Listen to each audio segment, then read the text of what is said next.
My grandmother's recipe is the one that I'm cooking. She said masala ऐसे भूनो जैसे दुश्मन का कलेजा, मतलब उतना प्यार से दिल लगा के. In this recipe, you're going to see that none of the recipes have tomatoes.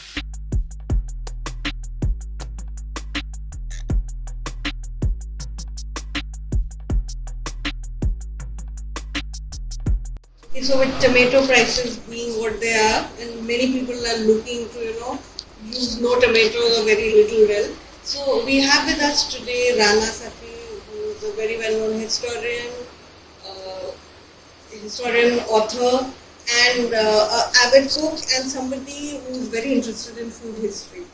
So, Rana will talk a bit and show us a dish, Korma, Yes. that uses no tomatoes. But she'll also talk about how in traditional kitchens in North India, very tomatoes weren't used well for the longest time, and how, of course, that's changed in the modern kitchen.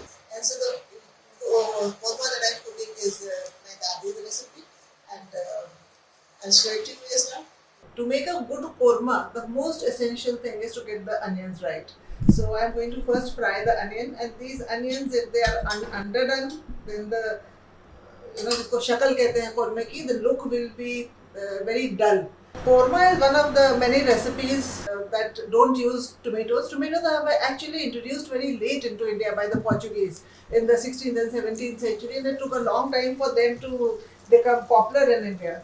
So korma is one of the, especially chicken korma is one of the dishes that would be served to guests and in feasts when we were young. Now chicken has become very common, but earlier it wasn't. So the first most important thing for making a korma is the onion, which I have fried. Onions in themselves are very sweet, especially fried onions, because they become caramelized. So we use yogurt to offset the sweetness, and that is the traditional ingredient that was used to offset sweetness and to add to curries. Traditional curries like korma, dotyaga, even kaliyas never used tomatoes. So here again you can see that because the chicken itself has very little taste, so I marinate it in yogurt and put a little bit of salt and garlic and ginger paste. This is a recipe book that was written by my cousin, and this is from my ancestral village, my Sisral, Shamshabad. And Shamshabad has a long tradition of, like, they came from Iran and they settled there. So the recipes are all heirloom recipes. Now in this recipe you will see that none of the recipes have tomatoes. They are all, even the korma here, it's only the curd or the dry mango powder that is amchur. Traditionally it would be cooked in a pot, and it would cook for a long time. Base of this is dhania powder, coriander. So coriander, if you saute slightly, it starts giving a very good smell, and also it doesn't need more time for sauteing it. I also add a little bit of garam masala. I will be adding whole also, but I will be adding a little bit of garam masala to this, and this will be after I have sauteed the dhania. Then I will saute the garam masala, saute the dry roast, a bit of besan, because I give the besan for a little bit of sodapan. My cooking is with minimum spices and maximum sauteing, so that the taste comes of the meat and not only of the garam masalas. I keep repeating what my grandmother taught me when I was learning how to cook from her. She said, "Masala ऐसे भूनो जैसे दुश्मन का कलेजा," मतलब उतना प्यार से दिल लगा के. So it takes me a long time to do that.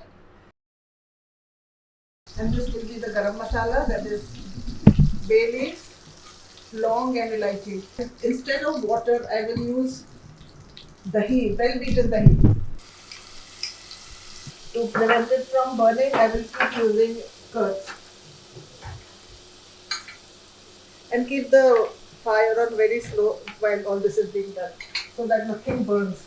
Adding tomatoes to korma is an absolute no-no. Nobody can add that and call it a korma. Now you can see that it is nicely bubbling away. I'm going to grind the onions that I had fried using yogurt as the base again here. These recipes are from my Susral. Shamsabad. My grandmother's recipe is the one that I'm cooking. My mother was from Jaunpur, which is East UP. So East UP uses a lot of dahi, of course, because the milk country. And but it also uses a lot of posta, and that is something that is common with Bengal, because that's along the Ganges River where the Sharqi influenced traveled. The trick to see that the masala is done is when the oil separates and this masala looks more or less integrated. Now is the time when I will add this paste that I have made and kept of the fried onions, because this doesn't need anything further to it. This is the base of korma. I have already added a lot of salt to the chicken, so I'll now add only enough salt which will be needed for the curry.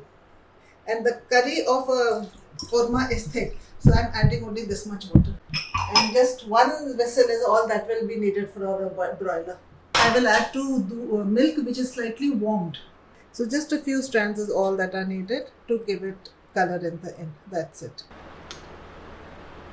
And this is the moment in which now I will add the little bit of the saffron and all in this for the color. There is a way to serving this also. When you are serving it, you take out the meat first and then you slowly take out the curry. It's always from the side.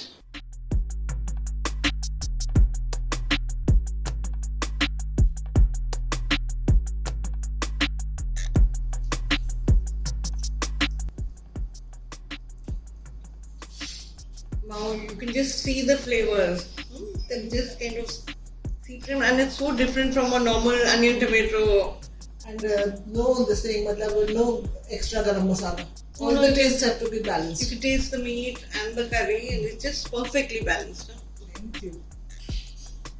I think now people can just go ahead and cook without tomatoes. Huh?